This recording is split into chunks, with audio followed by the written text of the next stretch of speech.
안녕하세요. 선한 로로스입니다. 자, 2022년 5월 9일 월요일 시황방송 시작하도록 하겠습니다. 자, 먼저 다우지수입니다. 금요일 미국 시장은 소폭 하락하면서 마감을 했습니다. 이제 전저점 부근을 이제 이탈하기 직전이기 때문에 아랫골이 좀 달면서 약보합 정도로 좀 마감을 했는데, 오늘 이제 러시아의 전승절이죠. 이 부분 때문에 좀 우려감이 좀 있다 보시면 될 것 같아요. 그래서 나스닥 같은 경우는 이제 전저점을 이탈은 했지만 또 12,000 구간에선 또 저점 매수는 들어왔어요. 그래서 이번 주에 12,000을 지켜주는지, 살짝 이탈하더라도 다시 회복해서 반등이 나오는지가 좀 관전 포인트가 될 것 같습니다. 자, 푸틴은 전승전 연설을 했는데, 이게 나치에 승리한 걸 기념하는 날이다 정도로 보시면 되고, 이 연설에서 전면전이 나오는 부분에 대해서 우려감이 있었고, 그리고 종전이나 휴전이 나오면 최고다라는 정도였는데 아무것도 나오지 않았습니다. 전혀 언급이 없었고, 그리고 이제 본인들의 전쟁에 대한 정당성을 얘기하고 있어요.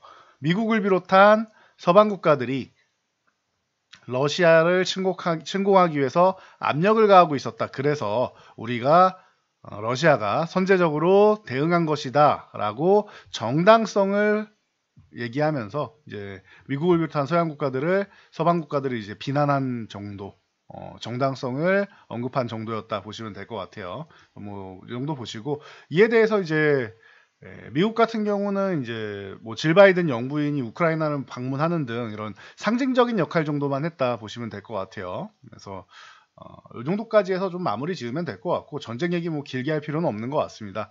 앞으로 지속될 거냐 아니면 종전될 거냐, 이거는 이제 이번 달에 이제 조금 더 보면 되겠죠. 그래서 러시아가 이제 다른 국가로 이제 추가적으로 전쟁을 확대한다라고 하면 이건 좀 문제가 좀 커지는 거고, 그리고 나머지 서방 국가에서도 가만히 있지는 않겠죠. 그때는 돈바스 지역이야, 우크라이나 돈바스 지역이 원래부터 분쟁 지역이었는데 자꾸 이제 영역을 넓혀 나가려고 하면 가만히 있지는 않을 겁니다. 그래서 푸틴도 만약에 추가적으로 전쟁을 벌인다라고 하면 정말로 전략적 전술핵 같은 이런 부분도 생각을 할 수 있기 때문에 최악이 될 수 있다. 그래서 그런 상황만 안 벌어지면 된다라는 거, 이 부분만 참고하시면 되고, 하루빨리 종전이든 휴전이든 나오는 게 제일 좋은 현상이겠죠. 자, 그래서 우리나라 같은 경우는 오늘 전승절 연설이 오후 4시 우리나라 장 마감이었기 때문에, 마감 이후라서 이제 우려감에 좀 하락하는 방향이 나왔습니다. 최근에 서방 국가들이 계속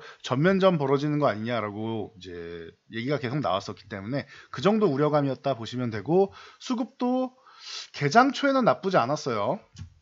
우리가 어린이날과 주말이 있어서 미국장 밀려도 완충작용이 된다 말씀드렸는데, 변동성 줄이면서 이 부분은 잘 넘어가긴 했습니다. 그런데 오전장에 선물 매수가 들어왔었고, 한 3,000계약 정도 선물 매수가 들어왔었습니다. 개장 초에. 그런데 점심시간까지 해서 중국장 개장하고, 그리고 이제 저기 이제 일본이 좀 밀리고 그러면서 대만이 좀 밀리고 하면서 이제 중화권 쪽이 좀 썩 좋지는 않고 하면서 이제 선물 지수가 내려갔죠. 그러면서 일본에서도 이제 러시아산 원자재들 이제 수입 안 한다라고 하니까 그 부분이 조금 부담을 좀 더 느끼게 되는 것 같습니다. 그래서 러시아랑 좀 더 이제 단절 효과를 보이면서 좀 이제 전운을 좀 높였다 생각하시면 될 것 같아요. 그러다 보니 오후장 진입하면서 선물이 매도로 전환되면서 3,000 계약을 정리하고 이제 6,000 계약까지 매도했어요. 거의 장중에 고점대에서 9,000 계약을 매도한 거죠. 그리고 한 2,000 계약 정도 줄여서 한 4,000 계약 부근으로 마감을 했다. 그러면은 약세 포지션이 아직 남아있기 때문에 내일 오전장까지는 미국장이 올라서 끝나도, 만약에 우리가 갭상승 출발을 해도 살짝 흔들리거나 아니면 시작부터 하락 포지션을 많이 청산해야 된다. 풋옵션 같은 경우 빠르게 청산을 해야 이제 우리가 이제 추가적으로 반등이 나올 수 있다 정도로 보시면 될 것 같아요. 안 그러면은 올라가는 척 하다가 살짝 흔들고 밀어놓고 나서 이제 풋옵션을 청산하고 그리고 나서 올라가야겠죠. 이번에는 풋옵션 그렇게 많지는 않아도 될 거예요. 한 80억 100억 정도만 청산이 나와도 충분하다라는 거. 그 이상 나오면 당연히 2, 300억 나오면 더 좋고요. 한 80억에서 100억 정도만 나와도 충분히 만족할 것 같습니다. 그 정도는 내일 정도 해주면 좋겠네요. 자, 그리고 우리나라는 이제 조금 다르게 움직일 수 있다라는 게 뭐 내일 대통령 취임식이 있죠. 그러다 보니 뭐 대통령이 취임해서 정권이 바뀐다고 해서 우리가 뭐 주가가 뭐 어마어마하게 올라오고 이런 건 아닙니다. 대신 이제 신정부의 110개 국정과제 같은 경우는 순환매를 좀 노릴 수 있다 정도 생각하시면 될 것 같습니다. 그래서 뭐 오늘은 전체적으로 수급도 좀 좋지 않았고 우장으로 갈수록 좀 누르는 형국이었다 보시면 되고요. 뭐 삼성전자는 지금 변동성을 좀 줄이는 역할 정도만 해주는 수준이었습니다. 삼성전자가 버텨주고 SK하이닉스 같은 경우는 그래도 장중에 플러스권으로 계속 유지되려고 노력했는데 보합으로 마감을 했습니다. 하이닉스는 뭐 11만원에 11만 5천원 계속 회복하려고 노력 많이 하고 있죠. 그래서 요 구간만 다시 올라와 준다라고 하면은 이제 13만원 쪽으로 가는데 지금은 뭐 큰 돈이 들어오기 어려운 상황이기 때문에 당장 너무 큰 기대하지 말자. 차라리 기대할 거면 소부장 쪽을 보자라고 말씀을 드렸어요. 그래서 소부장들이 최근에 쉬고 있기 때문에 한 차례 상승 후 쉬고 있기 때문에 뭐 차라리 상승 후에 쉬는 수급 좋았던 소부장 쪽을 보는 게 차라리 낫다. 물려도 그쪽에 물리는 게 낫지 않나 싶습니다. 그래서 이 정도 참고하시고 보시면 될 것 같아요.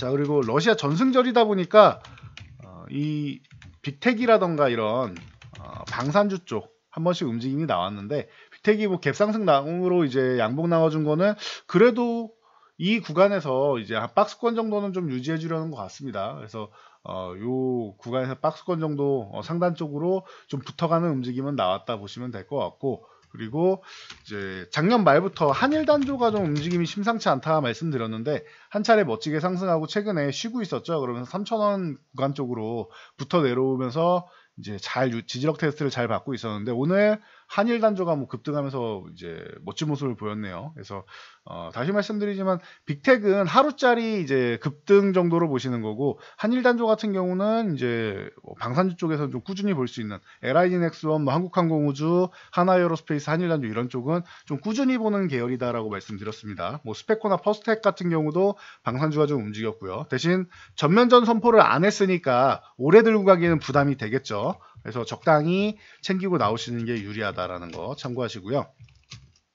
최근에 뭐 유가가 워낙 상승하고 정제 마진도 상승하다 보니 정제 설비 가동률이 최대치까지 올라오고 있어요. 그래서 95% 이상, 뭐 거의 99% 돌리는 기업도 있다시피 S51, GS, SK이노베이션 이 중에서 SK이노베이션만 아직 안 올랐다 말씀드렸는데 S51 여전히 뭐 좋은 모습입니다. 추세적으로 좋아진다라고 말씀드렸고 10만 원 돌파하면 더 좋아진다. 이 아래 9만 원 아래는 공짜고 이거는 무혈입성이고 10만원 넘어가면 더 좋아진다 말씀드렸는데 10만원 돌파 후에 이렇게 눌림목에서도 한번 말씀드렸죠. 여기부터는 이제 안정적으로 중간중간에 쉬긴 할 거예요. 그래도 안정적으로 좀 움직이는 구간이 된다라는 거.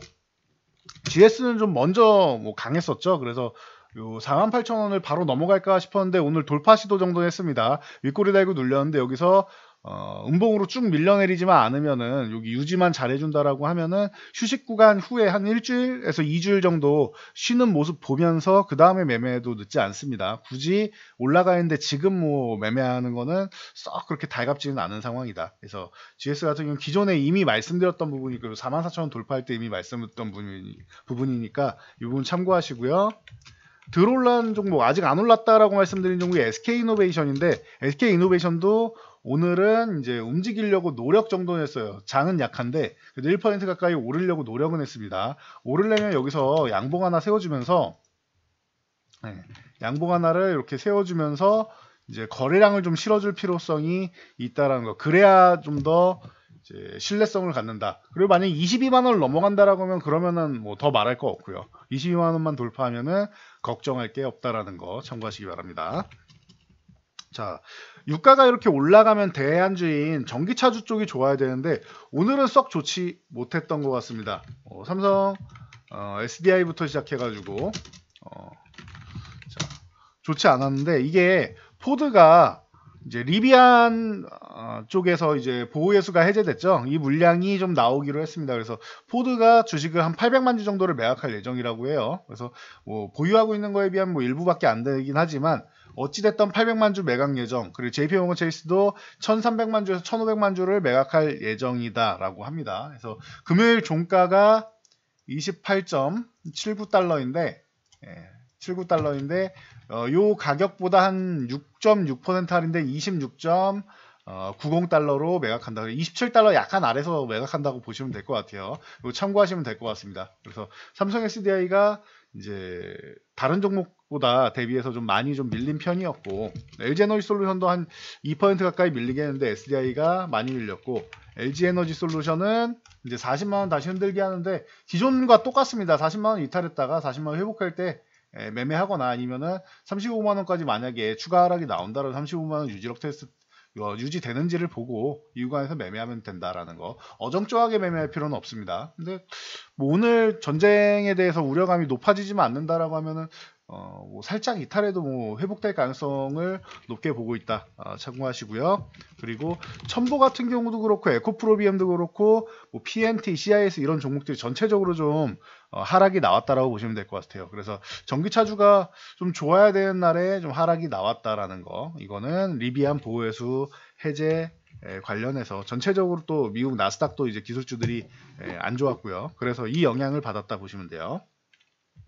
원전 관련주는 한신기계가 이제 쉴 때가 됐다. 더 가면 슈팅 나온다. 그래서 쉬어야 된다라고 말씀드렸는데 쉬어야 되는 자리에서 잘 쉬고 있죠. 그래서 12,000에서 12,500 이 구간을 다시 한번 지지력 테스트를 받으러 왔는데 이거 좋은 겁니다. 더 가려고 쉬는 가능성이 높습니다. 대신 12,000원 구간은 유지해줘야겠죠. 여기를 이탈해도 바로 회복해주던가 21선 터치하고 힘받아서 회복해주던가 해야 추세적으로 더 갈 수 있다라고 보시면 됩니다. 지금 추세는 뭐 예쁘게 이 정도 추세를 뭐 예쁘게 잘 만들고 있죠. 그러다 보니까 뭐 나쁘지 않은 상황이 벌어지고 있고 뭐 이렇게 보셔도 되고요. 나쁘지 않은 상황이 벌어지고 있고 오히려 쉬어야지 더 갈 수 있다. 만약에 여기서 한번 각도를 높여서 올라갔으면은 슈팅이 나오면서 시세가 한번 끝날 수 있다. 그리고 우진 같은 종목 제가 한신기계 서정기전 다음으로 계속 말씀을 드렸는데 좀 덜 올랐죠. 이 구간에서 오르다가 이렇게 밀리면서 쉬고 있었는데 드디어 뭐 지난주부터 해서 다시 한번 시세를 뿜어내고 있습니다.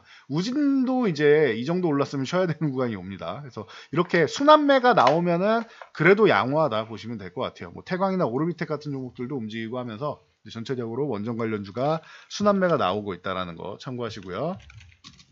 우리로가 좀 특수하게 올랐는데 거리 정지했다가 풀린 것 그리고 이제 라이다 핵심 부품을 이제 국산화 성공했다라고 하면서 이제 이슈를 받으면서 한 차례 올라갔다. 뭐 워낙 오래 쉬었으니까 뭐 매매하기에는 쉽지는 않아도 이슈가 하나 나왔다 보시면 될 것 같아요. 그리고 1분기 호실적 관련해서는 이제 성강밴드 같은 경우 뭐 기존에 이 조선주 설명드리면서 너무 많이 설명드렸으니까 조선주 설명드리면서 기자재 쪽으로는 이 성강밴드 가장 뭐 우선적으로 보시면 된다. 그 외에 삼강NT나 뭐 하이로코리아나 뭐 등등등등 보시면 된다 말씀을 드렸었는데 성강밴드 같은 경우가 이제 10,000원 저항을 돌파하기 시작하고 있습니다. 그래서 이 10,000원 넘어가는지 뭐 유심히 잘 살펴보시면 좋을 것 같아요. 단위적으로도 의미가 있고 10,000원은 기존 저항이었기 때문에 넘어가면은 새로운 시세 만들 수 있고 조선주 시세가 이제 2분기에 턴어라운드가 된다라고 하면은 종목별로 하나씩 턴어라운드가 된다라고 하면은 그러면은 이런 이제 기자재 쪽도 더 좋아질 수 있다라는 거 꾸준히 함께 움직일 수 있다라는 거 참고하시면 될 것 같아요.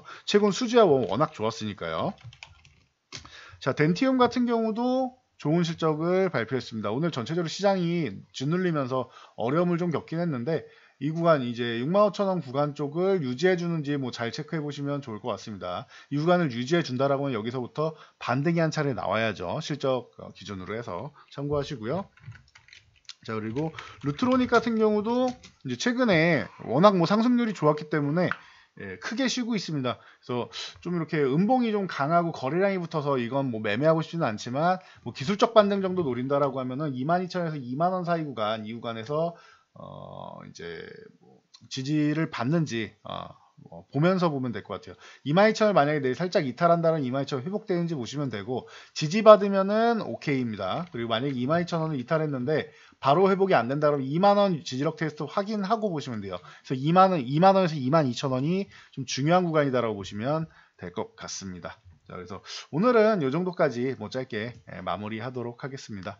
자, 오늘 뭐 전쟁 전승절 기운으로 해서 좀 어려움이 눌렸는데 내일 대통령 취임식 이후에 우리나라는 독자적인 좀 순환매 정도는 나올 수 있다. 지수는 몰라도 순환매 정도는 나올 수 있다라는 거 체크하시고 그리고 수요일 날 미국의 4월 소비자 물가 지표 발표가 있습니다. 이 소비자 물가 지수 같은 경우는 뭐 예상치가 지난달 대비해서 0.2% 정도 올라갈 것이다. 작년 대비해서 8.1%인데 이게 예상치인데 이 정도만 충족해도 괜찮다는 거예요. 지난달에 비해서 0.2%, 이 0.2% 오르기만 해도 괜찮다. 소비자 물가 지수 정점 아니냐? 이런 얘기가 나올 수 있고 대신 이거보다 더 올라가면은 역시나 인플레이션 우려감 얘기가 나올 수 있다라는 거. 그래서 이 기준을 보세요. 그냥 차라리 충족만 시켜줘도 좋은 겁니다. 그리고 최근에 이제 소비 지표 같은 경우는 좀 카드 지표가 좀 양호하게 나왔습니다. 그래서 4월 소비자 뭐 신용카드나 직불카드 지출액이 전년 동월 대비해서 13% 증가하면서 그래도 소비가 줄지 않고 있다라는 거. 물가가 올랐음에도 소비가 줄지 않고 있다라는 거는 소비 지표는 양호하다라는 거. 그럼 이 소비가 양호하다라는 거는 경기 침체 가능성은 좀 낮게 본다라는 지표 정도로 보시면 될 것 같습니다. 자, 그래서 여기까지 그래도 안 좋은 우울한 소식만 전해드릴 수는 없으니까 그래도 이번 주 이제 이슈까지도 간단하게 살펴보고 넘어가도록 하겠습니다. 자, 영상이 도움되셨다면 여러분들 주변 분들께도 저희 채널 추천 한번 부탁드리고요. 영상 잘 참고해서 모두 안전 투자하시기 바랍니다.